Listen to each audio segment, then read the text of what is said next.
Hello students, अपनी पिछली class में हमने नवमः पाठः मद परिणामः के एक पैराग्राफ को पढ़ा था, जिसमें कि हमने देखा था जो उज्ज्वल नाम का रथकार रहता है वह किसी प्रयोजन से दूसरे नगर जाता रहता है और रास्ते में उसको एक ऊँटनी मिलती है और उस ऊँटनी का एक बच्चा होता है जिसे लाकर वह अपने घर में बांध देता है और खिला पिलाकर उसे स्वस्थ कर लेता है। अब हम आगे पढ़ते हैं।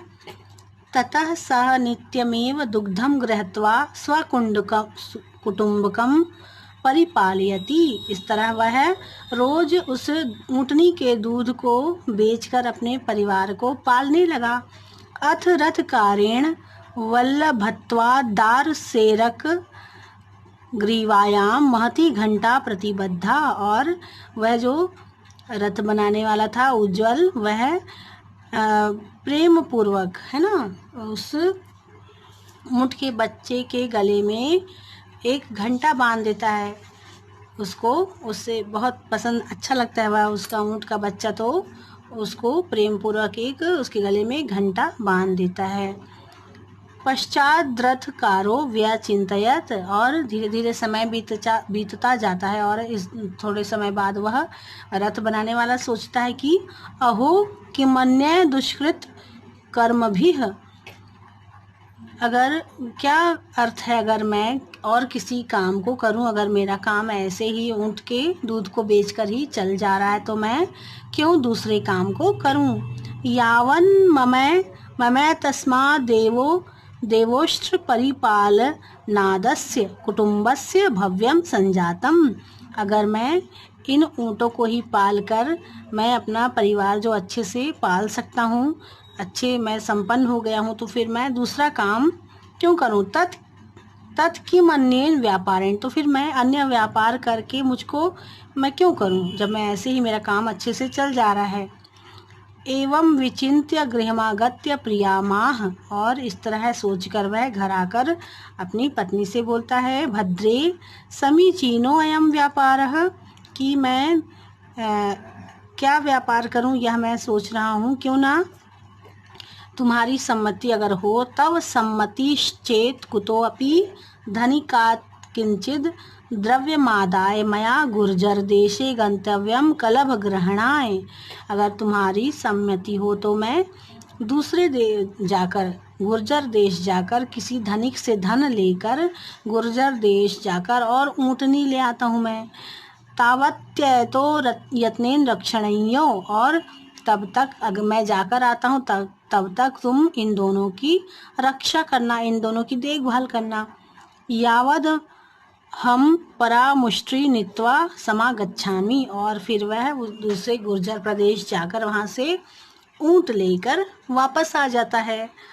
ततश्च गुर्जर देशम गत्वोष्ट्री गृहीत्वा स्वगृहमागतः, और इस तरह से वह गुर्जर प्रदेश जाकर अपने घर वापस आ जाता है। किम बहुना, तो क्या तेन तथा कृतम यथा तस्य प्रचुरा उष्ट्रा गर्भाश्च सम्मिलिता, और इस तरह वह दो ऊँटनी से बहुत सारे ऊँट उसके घर पे हो जाते हैं और बहुत सारे ऊँटों के बच्चे भी हो जाते हैं, और वह इस तरह वह सुखपूर्वक रहने लगता है। ततस्तेन बहुदुष्ट्रयूथम कृत्वा रक्षा पुरुषो धृतः, और जब उसके पास बहुत सारे ऊँट हो जाते हैं तो उनकी देखभाल के लिए एक व्यक्ति को रख लेता है। तस्य प्रतिवर्ष वृत्त्या करभमेकम प्रयच्छति, और उसको हर साल उसको एक ऊँट दे दिया करता था वेतन के रूप में।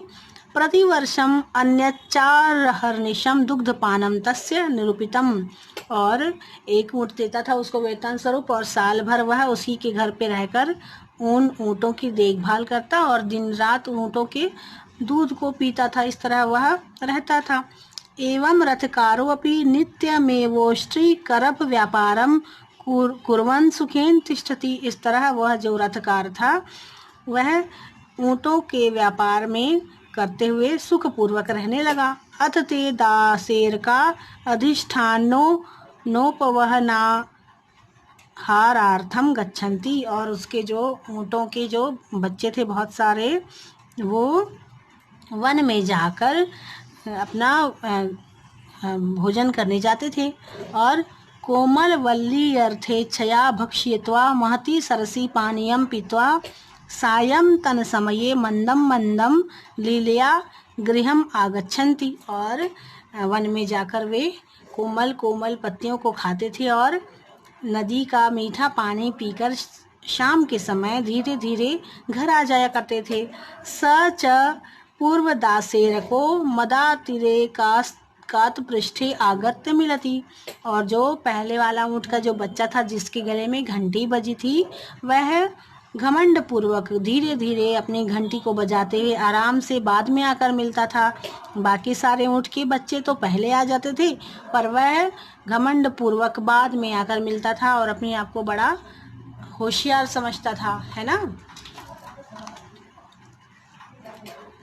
ततस्तः कलभैर्भिहितम् अहो मंद मतिरयं दारसेको यथा युधात् भ्रष्ट पृष्ठे स्थित्वा घंटां वादयन्ना गच्छन्ति। और तब उन ऊँटों में से जो बड़े बड़े ऊँट थे उन्होंने सोचा कि अरे ये तो मंद बुद्धि ऊँट है, ऊँट का बच्चा है, यह अपनी बुद्धि से भ्रष्ट है, इसीलिए सबसे पीछे घंटी बजाते हुए आता है और बाकी सब पहले आ जाते हैं और ये घंटी बजाते हुए बाद में आता है।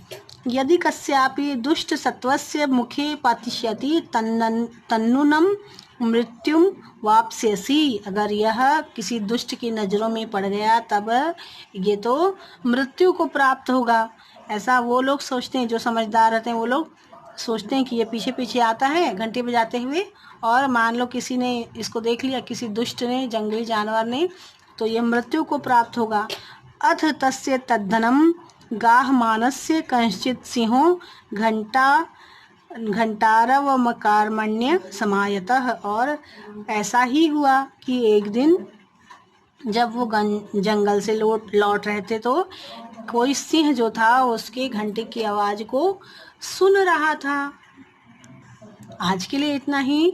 अपनी अगली क्लास में हम इस पाठ के अगले भाग को देखेंगे, ठीक है।